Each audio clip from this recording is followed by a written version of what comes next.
No Ar. Um programa que mostra, divulga e debate o terceiro setor, dando voz à solidariedade e construindo a cidadania.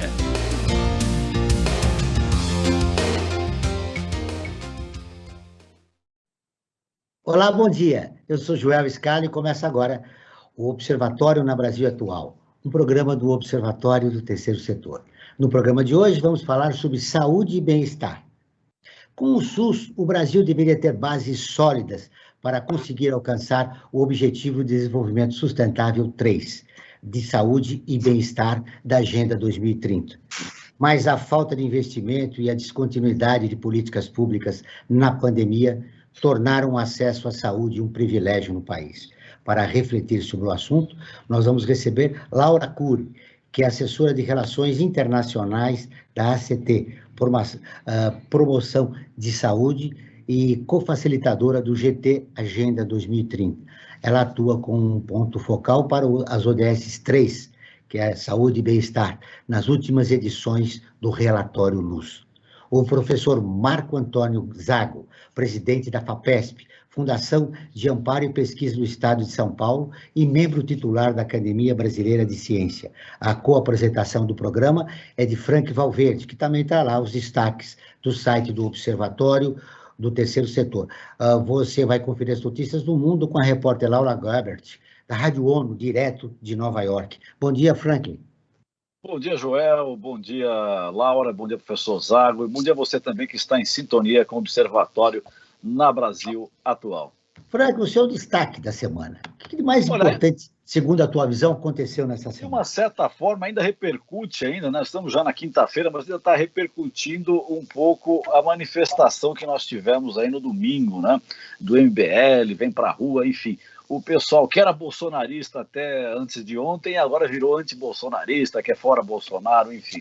E eles querem construir uma terceira via, né? Só que mostra que essa terceira via está bastante tímida ainda, né? A construção está muito fraca, não há ainda perspectivas. E ao fazer essa terceira via, eles não fazem uma autocrítica, né? Porque eles estavam até outro dia aí com o Bolsonaro, né? Nós vimos aí na manifestação o ex-ministro Mandetta, o Amoedo, que era do Partido Novo, também que de uma certa forma, nem que seja por omissão, também apoiou o governo Bolsonaro. Então, essa é o caldo de cultura que nós estamos vivendo nesta semana, Joel. Franklin, já que você recordou da semana passada, o atentado do 11 de setembro comemorou 20 anos. Né? É verdade. E o mundo ainda sofre consequências deste ato. O que você pensa sobre isso? Né? De que maneira? Porque depois do 11 de setembro, nós tivemos um comprometimento das democracias no Ocidente. Melhorou para os Estados Unidos internamente, mas o resto do mundo, as condições pioraram. É verdade que o atentado de 11 de setembro, de 20 anos atrás, foi um divisor de águas, né, Joel? Acho que o mundo passou a olhar de uma forma diferente a maneira como se transporta também pelo mundo, né? Dá muito mais, digamos, uma série de fiscalizações que antes não existiam, né? A liberdade de você ir e vir de uma certa forma é muito mais, não digo restrita, mas ela teve que se enquadrar numa série de medidas, né? E isso acabou, digamos, mudando um pouco a maneira de se pensar a democracia, de uma certa forma, e isso acabou, digamos, destapando certas tampas aí de setores mais reacionários que estavam meio que, de uma certa forma, no lixo da história e foram recuperados, né, Joel? Isso realmente é péssimo e a gente vê como é que o mundo está andando nos dias de hoje, meio que na contramão ou retrocedendo, quando deveríamos estar avançando uma sociedade um pouco mais justa, mais igualitária e fraterna. Bom dia, Laura. Seja bem-vindo ao programa. Bom dia, Joel. Bom dia, Franklin, professor Zago. Um prazer estar aqui com vocês hoje. Professor Zago, seja muito bem-vindo ao nosso programa. Muito bom dia, é um prazer participar e discutir principalmente os aspectos relativos aí à saúde do país, bem-estar e as suas relações com os objetivos do desenvolvimento sustentável. O apoio da FAPESP sempre às iniciativas de pesquisa na área de saúde, portanto, estou à disposição. De acordo com o relatório Luz, produzido pelo GT, da Sociedade Civil para a Agenda 2030, ao menos 6 metas Os ODS 3, Saúde e Bem-Estar, estão em retrocesso. 3 em ameaça e 3 tiveram avanços insuficientes, enquanto um está estagnado. O agravamento das desigualdades na pandemia, a diminuição dos recursos da saúde e de áreas estratégicas devido ao teto de gastos são alguns causadores desse cenário. Laura, como é que nós chegamos a esse cenário? Bom, Joel, na verdade, o que a gente vem fazendo no relatório Luz, esse monitoramento, e que é também provavelmente um dos principais produtos, né, do grupo de trabalho da sociedade civil para a Agenda 2030, do qual eu integro, a gente avalia que essa situação, na verdade, ela já estava em curso, né? Nós já tínhamos uma situação de desmonte de diversas áreas dos eixos social, econômico e ambiental, e aí, né, dentro principalmente do social, mas com todas as interligações, eu incluo aí o ODS 3 da saúde. Isso, na verdade, foi agravado e ficou mais latente com a questão da pandemia, né? Escancarou todas as dificuldades, nas inúmeras dificuldades que a gente enfrenta no país, e evidencia, então, esse cruzamento entre as crises, né, a sanitária, mas também uma crise social, política, econômica, ambiental, né, democrática que a gente vive. Falando de um modo geral, né, nesse último relatório Luz, isso a gente percebeu nas 92 metas das 169, que são do total, que estão em retrocesso, que apresenta quase 55% do total. E as demais estão estagnadas, ameaçadas, né, como você disse, apenas menos de 8%, com algum progresso, mas um progresso insuficiente. Nesse ano, a gente ressalta que nenhuma das metas foram avaliadas com progresso suficiente. E isso também se mostrou no objetivo relativo à saúde e bem-estar de todas as pessoas em todas as idades. Né? Como você falou, das 13 metas desse ODS, 6 estão em retrocesso. E das outras, a gente percebe uma estagnação, retrocesso, progresso insuficiente, como atingir a cobertura universal de saúde, apoiar a falta de apoio e de financiamento adequado para pesquisa, para desenvolvimento de vacinas, de medicamentos, e aumentar substancialmente o financiamento da saúde, que você já colocou como, né, a própria questão da emenda constitucional 95, né, o teto de gastos. Então, a gente vem percebendo um cenário bastante preocupante, mas que é agravado. E isso a gente percebeu, inclusive, de um ano para o outro, já durante a pandemia. Professor Zago, de que maneira podemos reverter essa situação? Bem, preciso retornar aqui, ó. Acho que meu...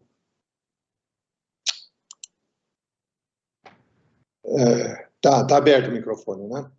Perfeito. Bem, há várias ações, várias estratégias para reverter esses aspectos que ela acabou de apontar. Alguns são de responsabilidade predominante do governo federal. A principal delas é a questão dos recursos para atividade de assistência à saúde e, principalmente, recursos para o SUS. O SUS é uma invenção brasileira, quase não tem equivalente em outro país do mundo, pelo menos com uma população do tamanho do Brasil, e é um dos responsáveis pela qualidade de atendimento à saúde, porque, de um modo geral, as pessoas, quando falam do SUS, principalmente jornalistas, e eu não faço nenhuma crítica aos jornalistas, porque cabe a eles apontar os defeitos e as dificuldades, mas eles muitas vezes se esquecem de que o SUS é um grande sucesso. É algo que não tem equivalente no mundo. Você veja, no estado de São Paulo, eu fui secretário de saúde do estado de São Paulo, com uma população de 43 milhões de habitantes, há 28 milhões de pessoas no estado de São Paulo que não têm planos de saúde. Eles dependem exclusivamente do atendimento do SUS. Então, nós não podemos esquecer o aspecto positivo de algo que foi criado ao longo de 30 anos. É uma construção coletiva dos governos que antecederam o governo atual, tá certo? De médicos e de políticos ele precisa ser poupado. Agora, o SUS, para funcionar, uma das coisas que ele precisa, não é a única, é dinheiro. Ele precisa ter aporte financeiro que deve vir do governo federal, dos estados e dos municípios. E, ao longo dos anos, o que nós temos visto é uma redução dos recursos de natureza, de origem federal, e que têm sido cobertos, em parte, pelo menos, pelos governos municipais. Os prefeitos reclamam disso e com muita razão. Então, este é um dos aspectos para reverter esta questão. O outro aspecto importante, que ainda está na esfera federal, é que a gestão do SUS e a execução dos programas do Ministério da Saúde depende de um corpo técnico altamente qualificado. E o Ministério da Saúde do Brasil, embora seja uma estrutura gigantesca, ele sempre se caracterizou por ter técnicos competentes que atuam de uma maneira quase que automática na execução de políticas de saúde. Haja visto, por exemplo, o Programa Nacional de Imunização, as vacinas. O Brasil é um campeão disso, sempre funcionou muito bem. Como secretário da Saúde, eu não tinha que me preocupar com o programa. Ele está absolutamente estruturado e hierarquizado. No entanto, eu vejo com muita tristeza que a cobertura vacinal no país caiu significativamente quando se vai de 2017 a 2019. Então, este é um dado objetivo de perda de qualidade da atenção à saúde pública. Isto não depende, este aspecto não depende, por exemplo, das agências financiadoras de pesquisa como a nossa, a FAPESP. Agora, a FAPESP pode contribuir para numerosos outros aspectos relacionados à qualidade de saúde, promovendo a pesquisa, desde a pesquisa básica em aspectos fundamentais, laboratoriais de conhecimento da doença, até sustentando programas de interesse do SUS. Nós temos, por exemplo, um programa de pesquisa em que nós apoiamos projetos conjuntamente com recursos do SUS para a promoção de saúde pública, enfim, atenção à saúde e assim por diante. Durante a epidemia agora do Covid, talvez você queira falar isso numa sessão separada, porque nós podemos tratar deste aspecto também. Ao longo do programa nós vamos tratar, professor Zago. Eu acho que eu dei um quadro inicial da minha opinião a respeito disso e nós podemos voltar futuramente. Laura, feito o diagnóstico pelo relatório Luz, e aí? De que maneira nós podemos reverter essa situação que se encontra hoje, a saúde e o bem-estar no país? Bom, primeiro eu queria só colocar que eu acho que estou de pleno acordo com as colocações do professor Zago, que, por exemplo, a questão que a gente precisa valorizar o SUS, que mais do que nunca mostra a sua importância e o seu valor. E o que a gente vê desde 2016 é um desfinanciamento do SUS, que é uma coisa que a gente vem apontando ano após ano. Então, já para enfrentar a pandemia, o SUS já entrou aí com essas dificuldades de orçamento. Então, e ainda por cima, nesse ano nós verificamos que o Executivo deixou de gastar quase 23 bilhões de reais que estavam previstos para o Ministério da Saúde. Então, assim, esses são recursos que poderiam ter sido utilizados para aumentar o número de vacinas, de máscaras, kits de intubação, oxigênio, leitos de hospital. Então, só aí a gente, além de já não ter um orçamento adequado, suficiente, ainda por cima a gente não consegue executar esse orçamento na sua integralidade. Acho que essa é uma questão fundamental, numa recuperação que realmente... Nós vamos destacar exatamente isso, o relatório Luz destaca que ficaram sem uso 22,8 bilhões da dotação orçamentária autorizada em 2020 para o SUS, recursos que deveria ter aumentado o número de vacinas, kits de intubação, máscaras e leitos, Exatamente. Mais recentemente, a gente teve também a notícia do vencimento da validade de diversos insumos, né, para a saúde, como os medicamentos, vacinas, os testes, inclusive para doenças raras, o que chegou numa perda de 243 milhões de reais, né? E, de novo, isso num ambiente onde o orçamento da saúde, que já era insuficiente, está diminuído por conta do teto de gastos, que é uma questão que a gente acha que precisa ser revista, né? Ela precisa ser revogada. Então, a gente precisa, para a gente pensar em como sair dessa, além de efetivamente valorizar e equipar e financiar o SUS, a gente precisa pensar também para onde que está indo o dinheiro público, né? A gente, ao mesmo tempo que a gente tem esses cortes em áreas absolutamente fundamentais, como saúde, a gente também tem subsídios enormes indo para setores de produtos que não são saudáveis ou sustentáveis nem para as pessoas, nem para os planetas, né? Então, tabaco, bebidas adoçadas, agrotóxicos, combustíveis fósseis, álcool. Isso precisa ser revisto também, né? Porque esses produtos, esses incentivos indo para esses setores acabam fazendo com que o produto chegue na ponta com um preço muito menor do que ele deveria ter, e esse preço precisa, inclusive, estar incorporado no preço final, né, no que ele custa para a saúde, para o meio ambiente.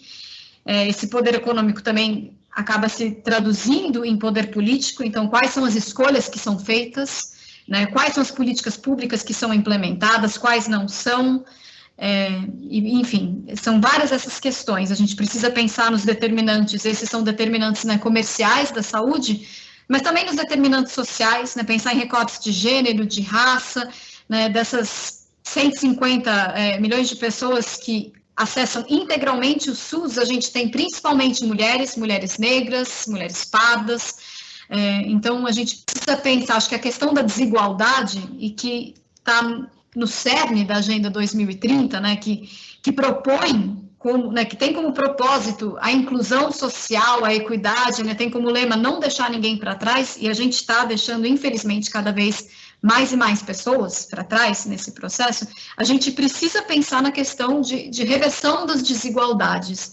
Acho que esse é um processo fundamental. A gente precisa de inclusão social, de acesso universal aos serviços públicos, de cooperação nacional, mas também global, né, que a Covid-19 mostra para a gente mais do que nunca a importância de um sistema multilateral forte, atuante, e o relatório Luz traz...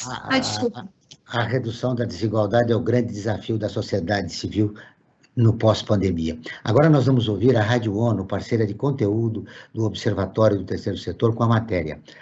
A ONU, mais de 1/3 dos países não possuem padrões legais de qualidade do ar. A Monica Grayle, de Nova York, tem as informações.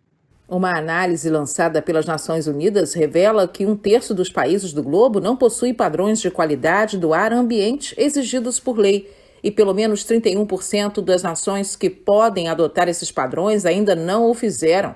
As conclusões são do estudo Regulação da Qualidade do Ar, primeira avaliação global sobre a legislação da poluição do ar. O alerta partiu do Programa da ONU para o Meio Ambiente, o PNUMA, e da Organização Mundial da Saúde, OMS. A pesquisa examinou legislações de qualidade do ar em 194 países e na União Europeia. Segundo o PNUMA, o relatório traz informações para um modelo robusto de governança da qualidade para qualquer legislação nacional e propõe um tratado internacional sobre padrões de qualidade do ar ambiente. A OMS afirma que a poluição do ar é o maior risco para a saúde ambiental. A agência estima que 92% da população mundial habite em áreas onde a poluição excede os limites da segurança. As maiores vítimas são mulheres e crianças e pessoas da terceira idade, em países de baixa renda.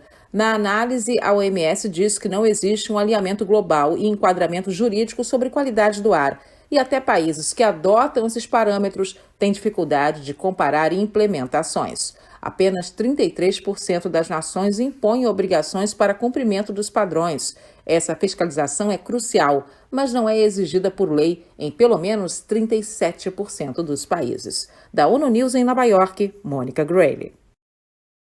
Continuamos com o Observatório na Brasil Atual, ODS, um programa do Observatório do Terceiro Setor. Estamos falando sobre saúde e bem-estar, com a Laura Cury, que é assessora de Relações Internacionais da ACT, e o professor Marco Antônio Zago, presidente da FAPESP. Frank Valverde, agora é com você. Você vai falar das enquetes. O professor Zago falava da importância do SUS. Me parece que a nossa enquete é em função do SUS, não é isso? É verdade, Joel. Eu tenho duas informações para dar. A primeira é sobre a nossa enquete, né? Nós temos uma enquete, cada programa que nós realizamos, nós fazemos uma enquete com o tema do programa. E para este programa aqui, nós fizemos a seguinte pergunta: você é a favor do SUS? E olha só que de lavada, né, foram 99% disseram que sim, que são a favor do SUS. Não tem nem como ser contra, né? O professor Zago colocou muito bem que é um trabalho, uma construção coletiva de 30 anos de várias administrações, né? Administrações diferentes, até de ponto de vista ideológico, que trabalharam para que o SUS fosse um sucesso. Esta última aqui é que está dando uma derrapada no que deveria ser esse cuidado que deveria ter com o SUS. E eu queria aproveitar, Joel, também, e falar de uma parceria que o Observatório Terceiro Setor tem, né? Que é uma parceria com o programa Recitec, né? Que é importante também. Em 2021, o Observatório Terceiro Setor iniciou uma parceria com a REURB, Recicladora Urbana, e a ABES, que é a Associação Brasileira das Empresas de Software, que resultou no programa Recitec. Por meio do programa, empresas de todo o país terão acesso a um serviço gratuito de logística reversa nos descartes de aparelhos de TI e de telecomunicações. Os materiais em bom estado são recondicionados em equipamentos seminovos a serem destinados a institutos com projetos de inclusão digital, escolhidos pelo doador.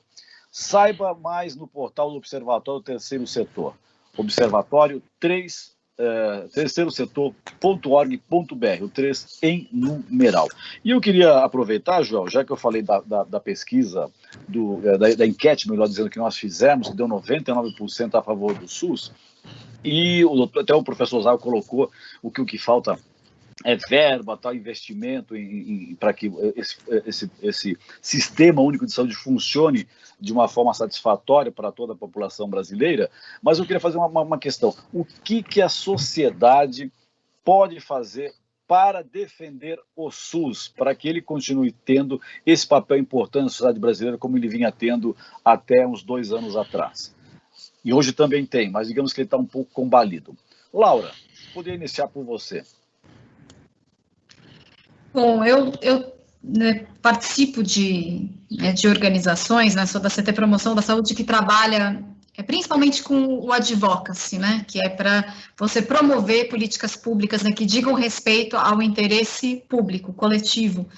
Então, acho que, a começar por aí, né, então a sociedade civil pode e deve exercer esse papel de levantar a voz e de lutar por aquilo que diz respeito ao coletivo. E dentro, como eu estava falando, na minha última fala, no relatório Luz, a gente coloca 136 recomendações do que poderia ser feito para a gente conseguir, né, mudar o rumo e atingir a sustentabilidade, né, chegar no 2030 que a gente quer.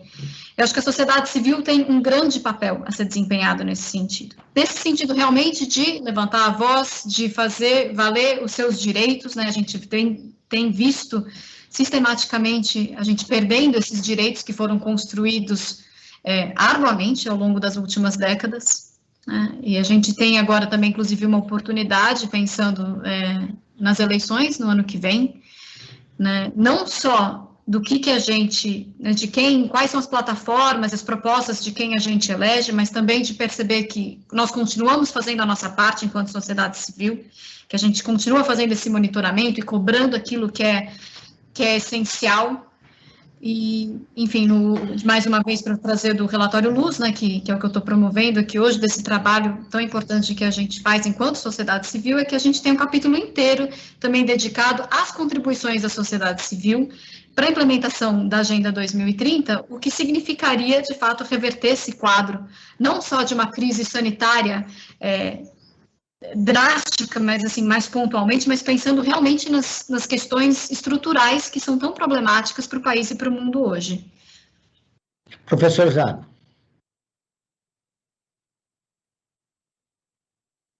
Aqui. Ok. O que a FAPESP faz para reverter essas coisas? Essa é a minha resposta. Não aquilo que eu, como cidadão, faço ou devo fazer, mas o que a instituição que eu dirijo faz.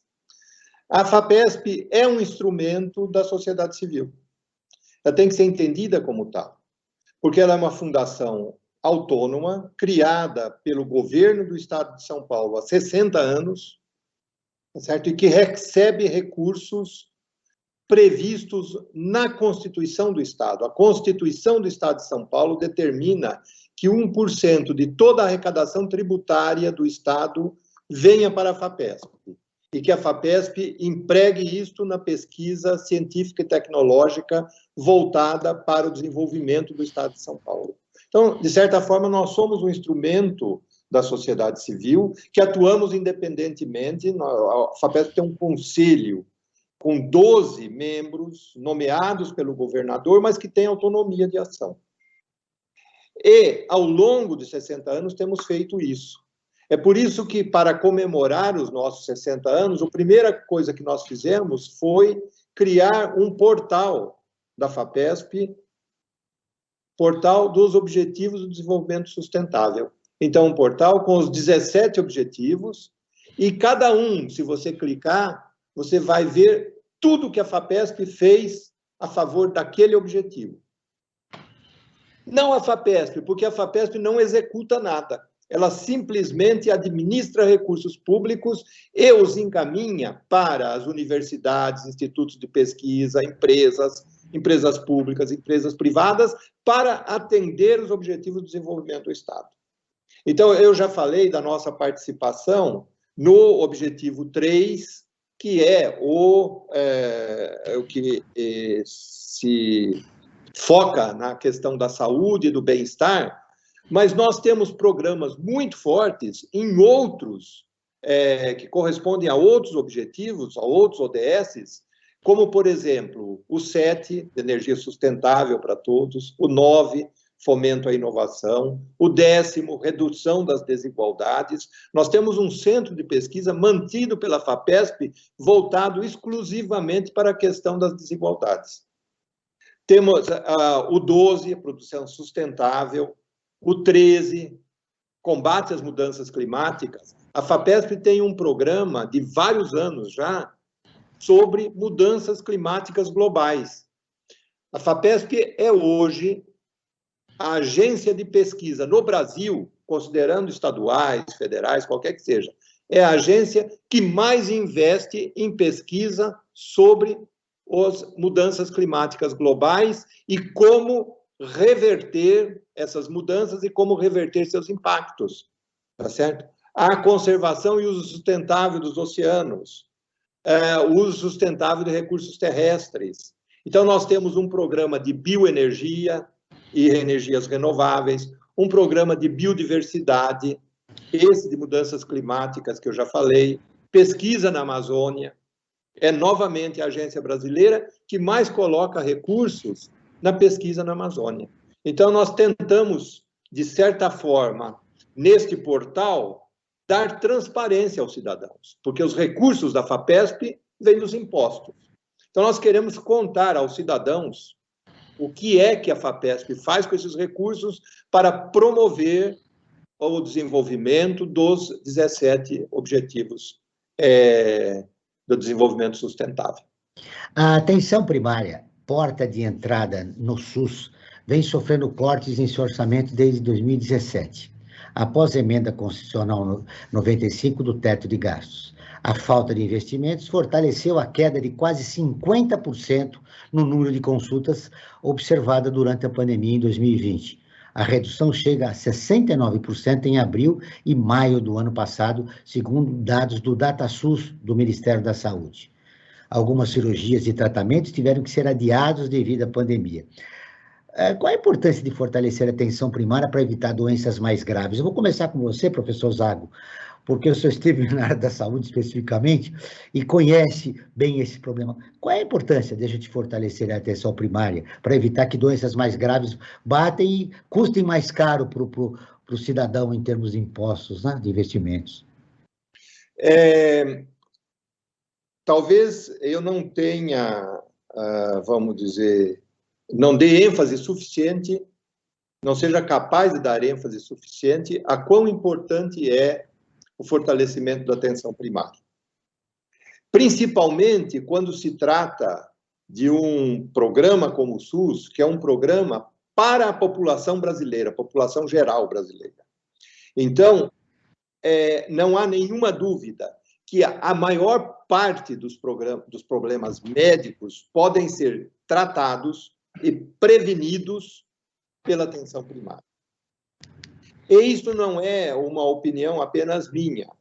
O senhor encontrará certamente que 99%, eu nunca vou dizer 100%, porque sempre tem alguém que discorda, mas 99% dos acadêmicos, dos professores das escolas de medicina, daqueles que atuam na atividade médica, mesmo aqueles que atuam na atividade médica ultra especializada, nos hospitais ultra especializados de atendimento, por exemplo, para câncer, doenças infecciosas, etc., todos eles vão concordar que a principal porta de solução dos problemas de saúde da população é um atendimento primário forte.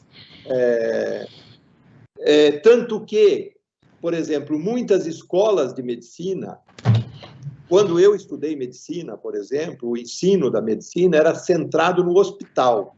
Eu aprendi medicina dentro do hospital.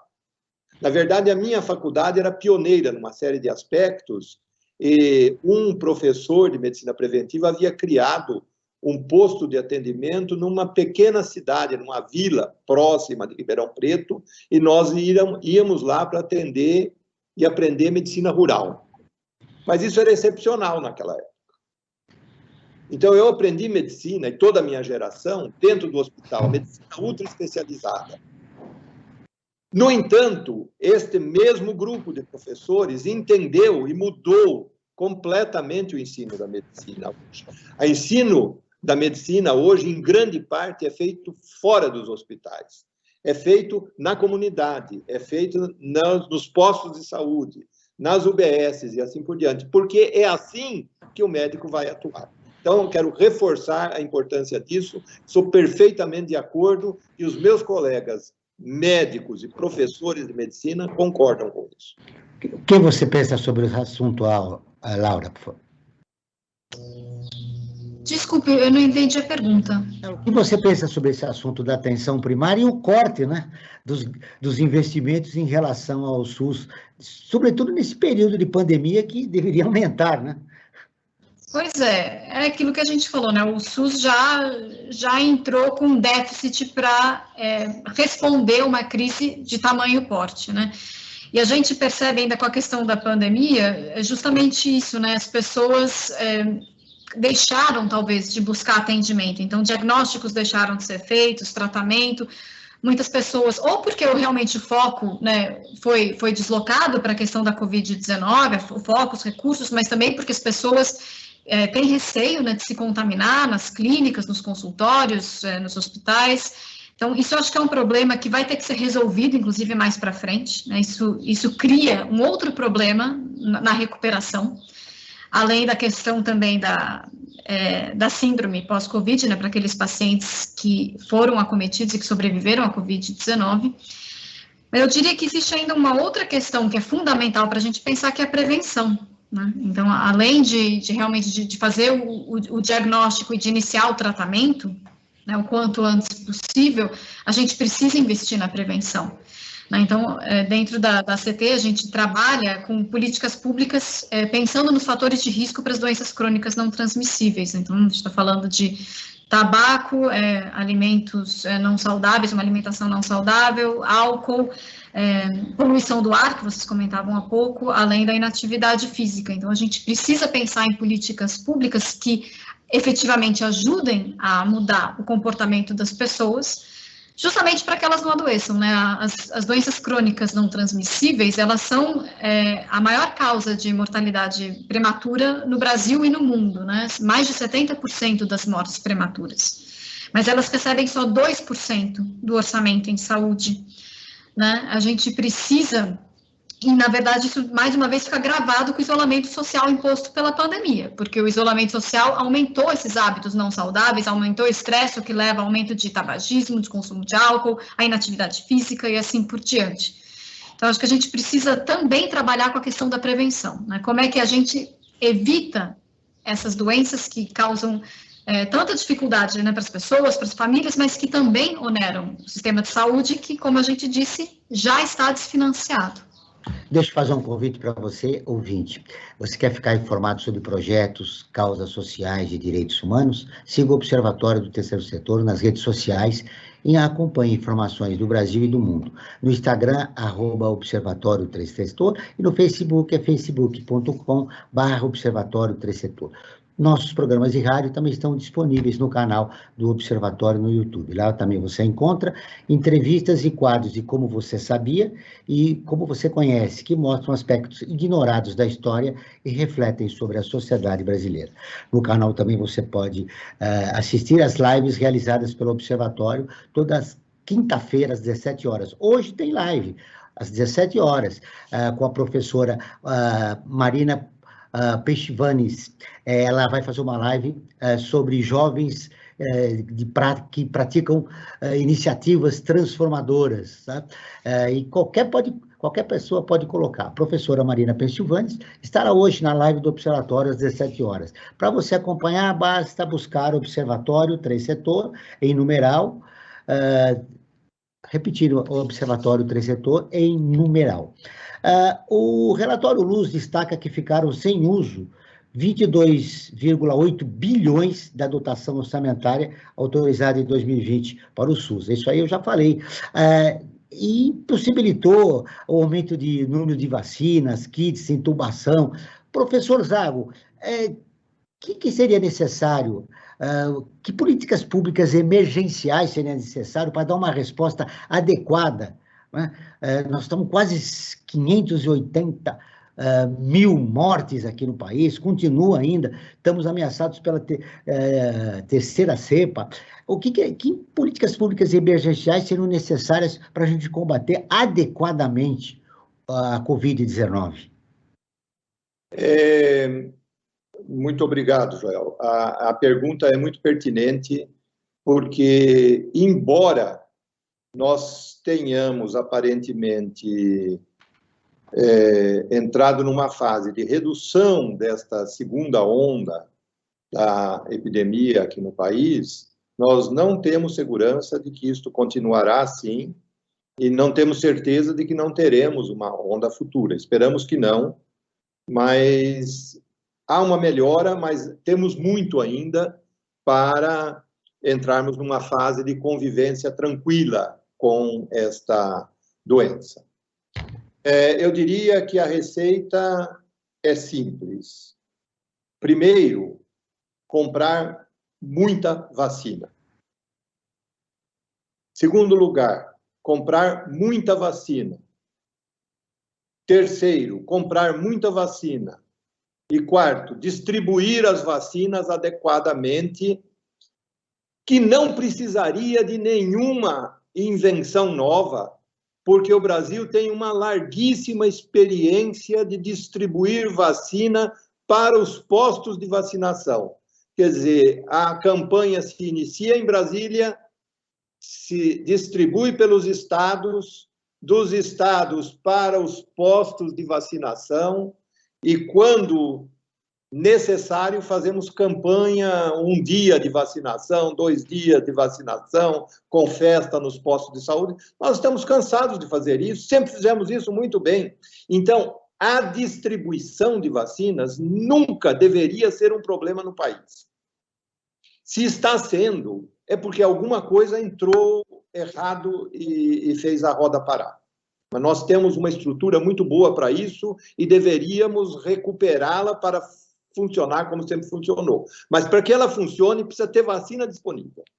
Então, esta é uma questão fundamental, não é a Coronavac ou a AstraZeneca ou a Janssen, são todas as vacinas. Tudo serve para fazer o programa progredir. Este é o primeiro ponto. O segundo ponto é darmos informações consistentes para a população. A população precisa ser informada. Neste momento, a gente tem a impressão, agora reduziu um pouco, mas houve um momento que 50% do tempo da televisão era tomado por programas que falavam de alguma forma de Covid, de noticiário, de pessoas discutindo hipóteses as mais variadas possíveis a respeito do valor ou não do exame em massa, do sequenciamento dos vírus. Esta é uma informação talvez periférica, interessa a população um pouco. Mas a população precisa ser informada de coisas concretas, consistentes e não ter dúvida a respeito daquilo. Ela precisa ser informada a respeito da importância da vacinação. No momento em que alguém começa a pôr dúvidas a respeito e se vai funcionar ou não, e se pode ter efeitos colaterais ou não, você cria dúvidas desnecessárias na população. A população, de um modo geral, não é formada por cientistas, por pessoas que são capazes de ler um artigo científico e digerir aquilo que está lá. É responsabilidade das autoridades públicas criar um elenco de informações que precisam ser repetidas, com técnicas adequadas de difusão de informação, que passam desde uma leitura seca de um texto até, vamos dizer, brincadeiras, coisas desse tipo, para explicar a todos a importância disso.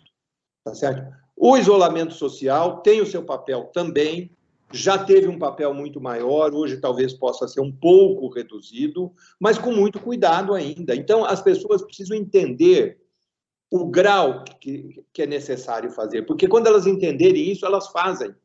Pessoas querem fazer o melhor e se proteger. Tá certo?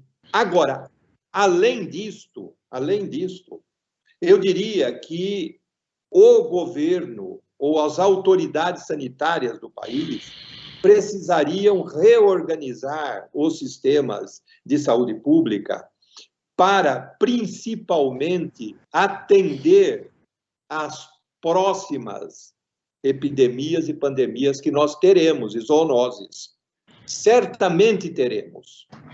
Nós precisamos ter laboratórios equipados para fazer diagnóstico rapidamente. Veja, quando o primeiro caso de Covid foi diagnosticado no ano passado, em São Paulo, quando foi diagnosticado, 48 horas depois, nós tínhamos o sequenciamento do vírus daquele paciente. Como que foi possível um milagre desse?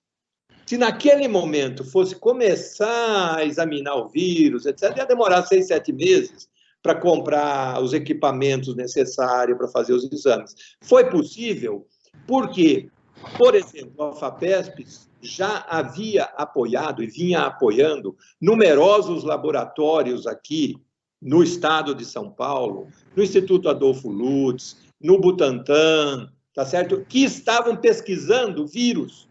Estavam pesquisando o vírus da Zika. Quando a Zika chegou aqui, tinha gente trabalhando naquilo e preparado. Se, alguns meses antes, tivesse ido no laboratório dele e perguntasse o que você pesquisa, ele ia dizer, pesquiso a Zika. Você ia falar, e para que está perdendo tempo com um negócio desse que não tem aqui? Não tinha, mas chegou. E agora nós tínhamos todo mundo preparado para reagir. Então, as autoridades públicas precisam se preparar, ter laboratórios equipados, técnicos, pessoas preparadas para receber a próxima onda. Mas, principalmente, nesse momento, apoiar vacinação e isolamento social. Laura, há um processo de desconstrução de políticas públicas de saúde. Como é que você vê o pós-pandemia no nosso país diante dessa realidade? Eu acho, como eu disse, eu acho que a gente primeiro ainda tem que conseguir sair dessa questão da pandemia, né? A gente já está há quase 2 anos nessa empreitada e ainda, pelo menos para mim, ainda não é tão fácil enxergar a saída definitiva, né? A gente vê uma luz no fim do túnel, mas a gente ainda está nesse processo. Acho que a gente, como eu disse, a gente vai ter toda uma questão de demanda reprimida para a saúde no pós-pandemia, não só com as sequelas que são deixadas pela Covid-19, mas também por todas as outras questões que deixaram de ser diagnosticadas, efetivamente tratadas. Isso, né, é uma demanda que vai ser reprimida e que a gente vai ter que lidar com isso no futuro. Eu vejo também essa questão que o professor Zago acabou de comentar, que os especialistas dizem, né? Na verdade, essa foi uma experiência de pandemia que a nossa geração teve e provavelmente não será a única. Eu acho que isso, pensando também nessa questão da agenda, dessa integração entre as diversas esferas, né, social, mas também econômica, ambiental, a forma como a gente vê esse desenvolvimento, que é um modelo predatório para as pessoas, mas também para o meio ambiente, para os nossos recursos naturais, a gente utiliza os recursos numa escala maior do que a gente poderia, né? A gente está esgotando esses recursos, como que o desmatamento, as queimadas, a perda de biodiversidade, tudo isso aproxima a nossa geração de outras possíveis pandemias. Então, acho que essas questões estruturantes da nossa relação, da forma como a gente produz, consome e vive em sociedade, ela precisa ser urgentemente revista. Então, não é só para essa questão desta pandemia da Covid-19, mas realmente pensar nisso como um ponto de mutação e de talvez perceber o esgotamento de um modelo e repensar de agora em diante, que eu acho que é um convite que a Agenda 2030 nos faz. Franklin, nós estamos caminhando para o final do programa e você tem alguns destaques, destaques do site do Observatório. Enfim, eu gostaria que você fizesse um resumo e já desse seu destaque final para eu deixar um tempo para a despedida dos nossos 2 convidados. Perfeito. Então, rapidamente, eu quero destacar algumas matérias no nosso site, né, que é observatório3setor.org.br, o 3 em numeral. Lá, entre as matérias mais lidas, nós temos desprezados, quase 40 milhões de pessoas vivem na miséria no Brasil. Outra matéria que está sendo bastante lida também é ódio na rede, pesquisa revela a intolerância dos brasileiros na internet. E a matéria que eu quero dar um destaque especial, ela fala de trabalhador escravizado vivia com família entre escorpiões e poeira. É uma matéria que foi escrita pela Mariana Lima e que fala de um homem que foi resgatado do trabalho análogo ao de escravo em uma fazenda de gado durante uma operação de fiscalização lá em Formosa, no estado de Goiás. Após 8 anos de trabalho, digamos, nessa situação análoga à escravidão. Ele vivia com a esposa e 5 filhos dormindo entre escorpiões, cobras, sem água, sem luz, com pouca comida e sob poeira, né? Porque perto de onde ele residia lá, desse casebre aí, tinha uma mineração de calcário, né? Então, quer dizer, a poeira do calcário que acabava ainda tendo que contaminar o ar que ele respirava junto com a família, tá? E além disso, ele estava sendo, tendo que ir no mato para ir no banheiro, não tinha um banheiro, tinha que utilizar o mato como banheiro, sem energia elétrica, enfim, e consumindo água salobra de um poço próximo lá ao seu casebre, né? Essa é a situação que, em pleno século XXI, é inadmissível que isso aconteça. Essa e outras matérias as pessoas podem ouvir no nosso site, que tem a ferramenta de autodescrição dos conteúdos escritos, né? Então isso é muito importante, o Observatório do Terceiro Setor numa atitude inclusiva, tá? E eu queria dar como meu destaque final, Joel, para dar espaço tanto para a Laura como para o professor Zago se despedirem, uma frase que sintetizaria, né? Defender o SUS é defender a sua saúde e a saúde da sua família. Temos que defender o SUS intransigentemente. Tá bom. Obrigado. Obrigado você, Frank. Esse é o jornalista Frank Valverde, que co-apresenta o programa comigo.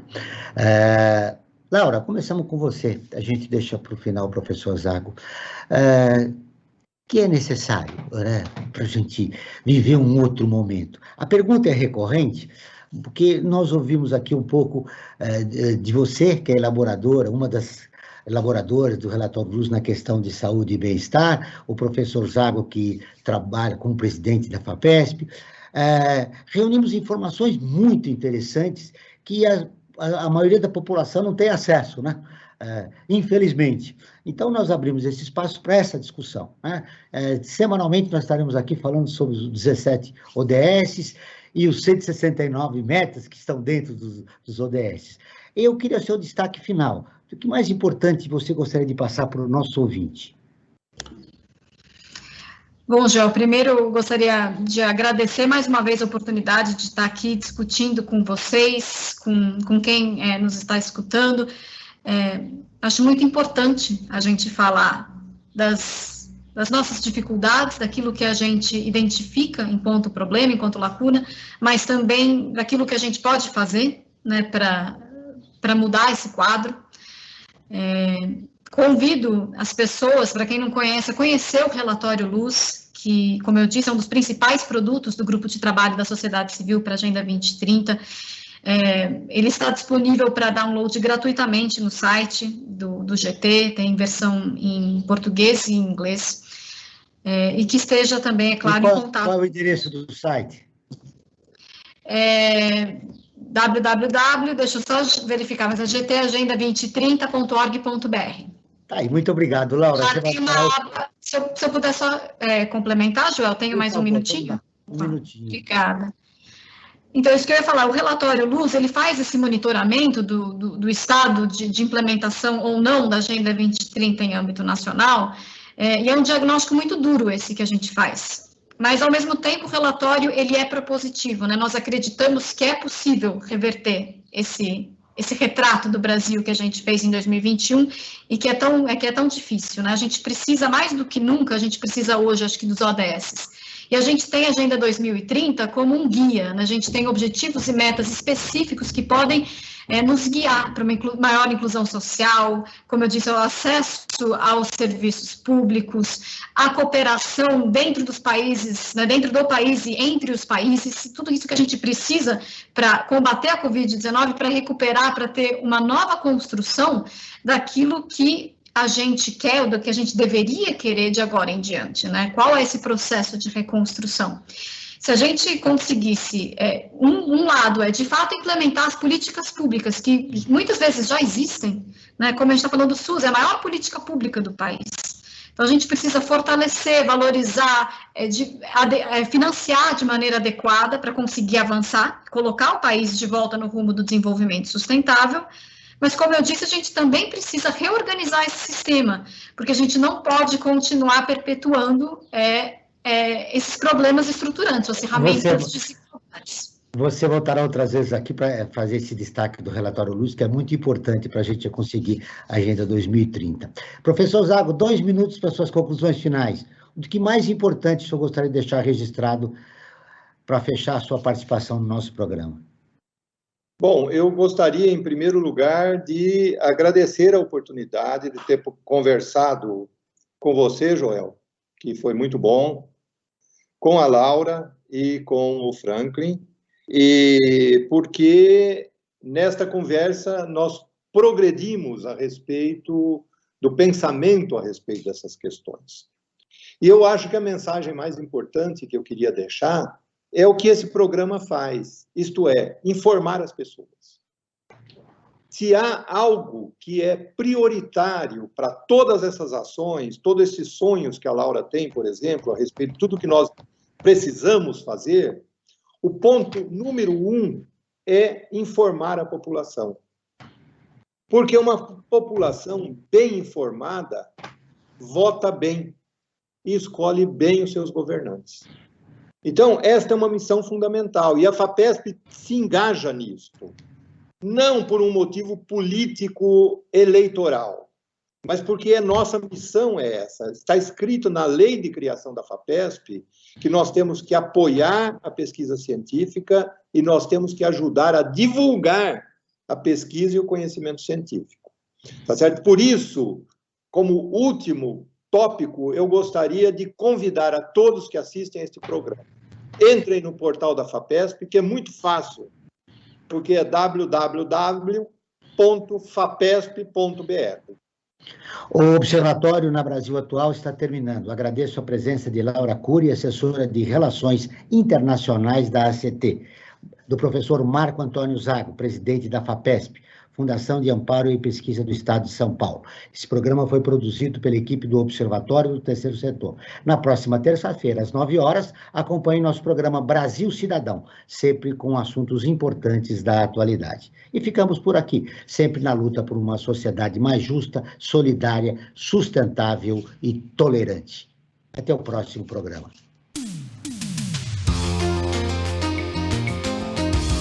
Você ouviu na Brasil Atual mais uma edição do Observatório do Terceiro Setor, sempre na luta por uma sociedade mais justa, solidária, sustentável e tolerante.